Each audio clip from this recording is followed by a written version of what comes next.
நற்செய்தி வாசகம். மார்க் எழுதிய நற்செய்தி 6ஆம் அதிகாரம். ஆண்டவரின் உயிருள்ள வார்த்தைகள் 7-13 முடிய. அப்பொழுது அவர் 12 தம்மிடம் வரவழைத்து அவர்களை இருவராக அனுப்பத் தொடங்கினார். அவர்களுக்கு தீய ஆவிகள் மீது அதிகாரமும் அளித்தார். மேலும் பயணத்திற்கு கைத்தடி தவிர உணவு பை, இடைக்கட்சியில் செப்பு காசு முதலிய வேறு எதையும் நீங்கள் எடுத்துக்கொண்டு போக வேண்டாம். ஆனால் மிதியடி போட்டுக்கொள்ளலாம். அணிந்திருக்கும் அங்கி ஒன்றே போதும் என்று அவர்களுக்கு கட்டளையிட்டார். மேலும் அவர், நீங்கள் எங்கேயாவது ஒரு வீட்டிற்குள் சென்றால் அங்கிருந்து புறப்படும் வரை அவ்வீட்டிலேயே தங்கியிருங்கள்.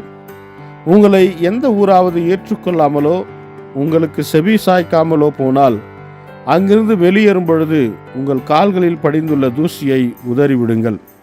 இதுவே அவர்களுக்கு எதிரான சான்றாகும் என்று அவர்களுக்கு கூறினார்.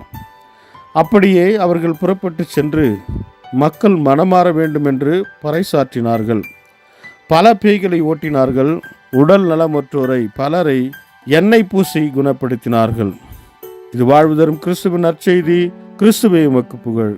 ಮಾರ್ಕ ಅಧ್ಯಾಯ 6 ವಚನ 7-13 ಯೇಸು 12 ಮಂದಿ ಶಿಷ್ಯರನ್ನು ಒಟ್ಟಾಗಿ ಕರೆದು ಅವರನ್ನು ಇಬ್ಬರಿಬ್ಬರಾಗಿ ಹೊರಗೆ ಕಳುಹಿಸಿದನು. ಯೇಸು ಅವರಿಗೆ ದೆವ್ವಗಳ ಮೇಲೆ ಅಧಿಕಾರವನ್ನು ನೀಡಿದನು. ಯೇಸು ಅವರಿಗೆ ಹೇಳಿದ್ದೇನೆಂದರೆ, ನಿಮ್ಮ ಪ್ರವಾಸಕ್ಕೆ ಏನನ್ನು ತೆಗೆದುಕೊಳ್ಳಬೇಡಿ, ಊರುಗೋಲನ್ನು ಮಾತ್ರ ತೆಗೆದುಕೊಳ್ಳಿ. ರೊಟ್ಟಿಯನ್ನಾಗಲಿ ಚೀಲವನ್ನಾಗಲಿ ತೆಗೆದುಕೊಳ್ಳಬೇಡಿ. ನಿಮ್ಮ ಜೇಬಿನಲ್ಲಿ ಹಣವನ್ನು ಇಟ್ಟುಕೊಳ್ಳಬೇಡಿ. ಪಾದರಕ್ಷೆಗಳನ್ನು ತೊಟ್ಟುಕೊಳ್ಳಿರಿ. ನೀವು ಧರಿಸಿಕೊಂಡಿರುವ ಉಡುಪೆ ಸಾಕು. ನೀವು ಒಂದು ಮನೆಯಲ್ಲಿ ಇಳಿದುಕೊಂಡ ಮೇಲೆ ಆ ಊರನ್ನು ಬಿಡುವವರೆಗೆ ಆ ಮನೆಯಲ್ಲಿರಿ.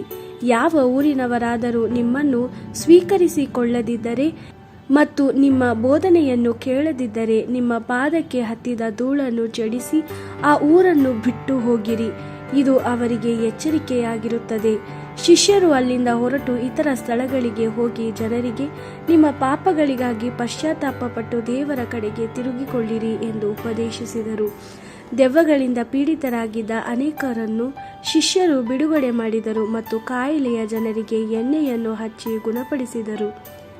ದೇವರ ವಾಕ್ಯವಿದು. ದೇವರಿಗೆ ಕೃತಜ್ಞತೆ ಸಲ್ಲಲಿ. Gospel according to Mark chapter 6 verse 7-13. He called the 12 disciples together and sent them out 2 by 2. He gave them authority over the evil spirits and ordered them, don't take anything with you on the trip except a walking stick. No bread, no beggar's bag, no money in your pockets. Wear sandals but don't carry an extra shirt. He also told them, wherever you are welcome, stay in the same house until you leave that place. If you come to a town where people do not welcome you or will not listen to you, leave it and shake the dust off your feet. That will be a warning to them. So they went out and preached that people should turn away from their sins. They drove out many demons and rubbed olive oil on many sick people and healed them.